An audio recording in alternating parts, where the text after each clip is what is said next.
हाय दोस्तों, सबको जय यीशु। आज फिर से आप सबों को मेरे इस YouTube चैनल पर स्वागत है। आज प्रभु यीशु की मीठी वचन के साथ हम फिर से आप लोगों के बीच में थोड़ा सा मनन चिंतन करना चाहते हैं। Praise the Lord. आज का हमारा मुख्य विषय है आदम और हेवा के बारे में। आदम और हेवा के बारे में हमारे छोटे बच्चे से लेकर बड़ों तक अच्छे से परिचित है। हमारे पवित्र बाइबल में उत्पत्ति ग्रंथ में आदम और हेवा के बारे में अच्छा वर्णन दिया गया है। उतना ही नहीं है, हमारा सबसे पहला परिवार था आदम और हेवा की परिवार। मगर आदम और हेवा उनके साथ एक और व्यक्ति भी उनका परिवार में घुस गया था। उसका नाम है, वो है शैतान। मगर शैतान कौन था? वो एक झूठा और झूठ की पिता था। जब हम झूठ बोलते हैं तब हम शैतान के रूप धारण करते हैं। उसी तरह वो आदम और हेवा के परिवार में घुसकर हेवा को अपने कब्जे में कर दिया। वो हेवा को अपने कब्जे में करने के लिए वो हेवा से दोस्ती कर लिया। उसी तरह हमारे जीवन में भी शैतान जब घुसता है, कई बार हमें परीक्षा में डालता है। वो एक दोस्त की रूप लेकर हो सकता है, वो एक परिवार की व्यक्ति बनकर हो सकता है, नहीं तो वो किसी भी रूप लेकर हमारे बीच में, हमारे जीवन में आकर घुस जाता है। यहाँ आदम और हेवा के पास आकर शैतान बोलते हैं, क्योंकि प्रभु यीशु ने वाटिका में पूरा फल खाने के लिए उनको परमिशन दिया, मगर एक पेड़ को छोड़कर, वो एक फल को छोड़कर बाकी सब पौधा का फल को खाने के लिए, पेड़ का फल को खाने के लिए प्रभु यीशु ने उन्हें परमिशन दे दिया था।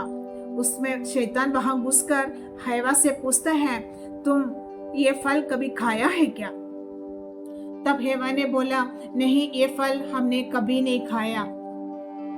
तो शैतान हेवा से कहते हैं, ये फल खाने से तुम लोग प्रभु ईश्वर के समान बन जाएंगे। वहां पे भी शैतान नंबर 1 झूठ बोला है हेवा से, क्योंकि अभी तक आदम और हेवा प्रभु ईश्वर के समान था। उन्हीं लोगों के शैतान बोलते हैं, ये फल खाने से तुम लोग प्रभु ईश्वर के समान बन जाएंगे। नंबर 1 झूठ बोलकर शैतान हेवा को अपना मुट्ठी में कर दिया। मगर शैतान की ये बात हेवा विश्वास किया और उस फल तोड़कर हेवा खा लिया। और वहां देखने मिलता है हमें, उस समय से उनका जीवन में, उनका परिवार में एक एक परेशानियां आने लगता है। शैतान तो अपना कार्य करके शैतान चले जाते हैं, वो चले गया। उस समय आदम वहां पहुंचता है। तुरंत हेवा उस फल आदम को भी खिलाना चाह रहा था। तब आदम हेवा से कहते हैं, ये फल तो हमें खाने के लिए मना किया था। मगर हेवा तुरंत बोलते हैं, कुछ नहीं होता। एक पासवर्ड के समान हेवा बोला, कुछ नहीं होता। कभी कभी हमारे जीवन में भी, हमारे परिवार में भी कुछ परेशानियां आते हैं या कुछ मुश्किल समय आता है, हम बोलते हैं कुछ नहीं होता। यहाँ आदम पहले मना किया, मगर एक पासवर्ड के रूप में कुछ नहीं होता कहकर हेवा ने बोला, तब आदम उस फल को खा लेते हैं। इससे पहले आदम और हेवा एक मन, एक शरीर था। जब वो फल खा लिया, दोनों के बीच में दरार आ गया। आदम और हेवा को सब कुछ का अधिकार था। वो वाटिका में सब कुछ का अधिकार दिया था प्रभु यीशु ने। कहाँ गलत हुआ? दोनों की मन अलग हो गया। उस समय तक दोनों एक मन, एक शरीर था। मगर हेवा फल खाया और आदम को भी खिलाया, तब से दोनों के बीच में दरार आया। वहां उनके बीच में बुराई आ गई, क्योंकि प्रभु ईश्वर की इच्छा के विरुद्ध वो काम करने लग गया। तो वहां बुराई आना शुरू हुआ। हमारे परिवार में भी हमें एक साथ जोड़कर हमें रखने की जरूरत है। प्रभु यीशु के साथ जो संबंध, आज हम एक बात याद रखना है, हमारा जो परिवार, आज हम एक साथ जुड़कर परिवार चला रहा है, वो ईश्वर की कृपा है। मगर यहाँ जिस दिन आदम और हेवा पाप किया, उस दिन उनके जीवन में बहुत सारा प्रॉब्लम शुरू हुआ। वे दिन आपस में लड़ने लगे। वे दोनों एक दूसरे को दोष लगाने लगे। उस दिन से उनके घर में लड़ाई झगड़ा शुरू हुआ। आज हमें एक बात मालूम होना चाहिए, हमारे परिवार की छोटे बड़े परेशानी के कारण प्रभु यीशु नहीं है। आज हमारे जीवन की, हमारे परिवार की ये छोटे बड़े प्रॉब्लम्स के कारण हम खुद हैं। हो सकता है हमारी माता पिता होंगे, हमारे पूर्वजों के कारण होंगे, या हम खुद हो सकता है। इसलिए हमारे जीवन की सारी परेशानियों के कारण हम खुद हैं।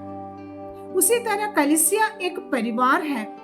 हम और हमारी सारी परिवार जब एक होकर जुड़ता है, तब हमारा कलीसिया एक परिवार बनता है।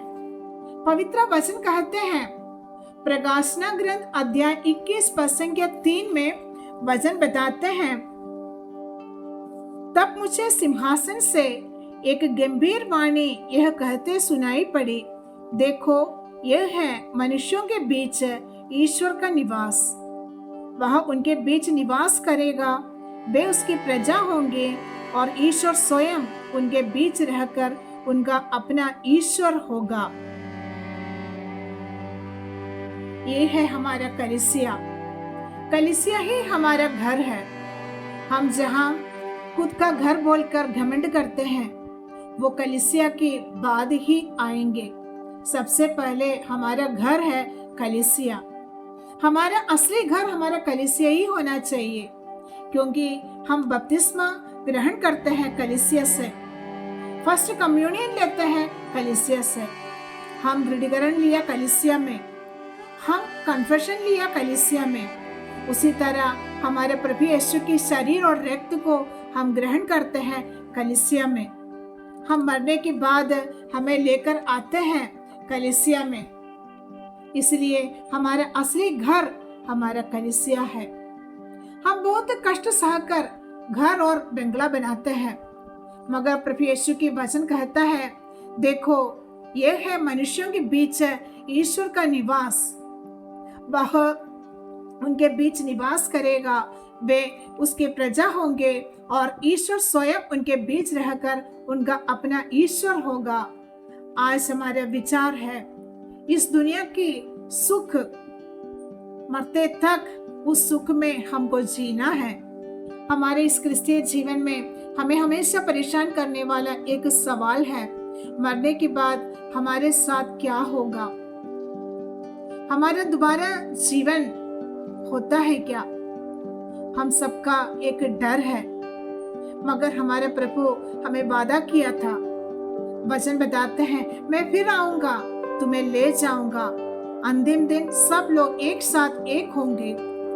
हमारे प्रभु ईश्वर की वचन कभी गलत नहीं होगा, ये सोचकर हमें जीना है। आज हमारे परिवार में पति पत्नी को समझ नहीं पाते हैं, पत्नी पति को समझ नहीं पाते हैं, बच्चे माता पिता को समझ नहीं पाते हैं, माता पिता बच्चों को समझ नहीं पाते हैं। मगर प्रभु यीशु को हम समझ पाएंगे तो हम प्रभु यीशु के लिए मरने के लिए भी तैयार होंगे। ऐसा एक मृत्यु को पार करने वाला एक व्यक्ति की संतान है हम सब। आज प्रभु यीशु हमारे परिवार में शांति और प्रेम चाहते हैं। उस प्रेम को बनाए रखना हमारा कर्तव्य है। आज हम प्रभु यीशु से प्रार्थना करें, शैतान का बंधनों में हम ना पड़े, शैतान से दूर रहकर हमारे जीवन को आगे बढ़ाने में प्रभु यीशु से हम प्रार्थना करेंगे। पवित्र आत्मा का वरदान हमें देने के लिए प्रार्थना करेंगे। प्रभु यीशु ये चाहते हैं आपस में प्रेम में रहे। जहाँ प्रेम है वहाँ ईश्वर निवास करते हैं, ईश्वर का शांति उपस्थित रहता है। आइए, आप लोग को ये प्रेयर मैसेज जरूर पसंद आए होंगे। आप लोग इस प्रेयर मैसेज को अपने दोस्तों को और अपने ग्रुप में इसको शेयर करें, ताकि दूसरे लोग भी प्रभु यीशु का बारे में उन्हें भी जानकारी मिले। और इस वीडियो पसंद आए तो जरूर इस वीडियो को सब्सक्राइब करें शेयर करें और कमेंट देकर आप लोग इस वीडियो को सपोर्ट करें। Praise the Lord.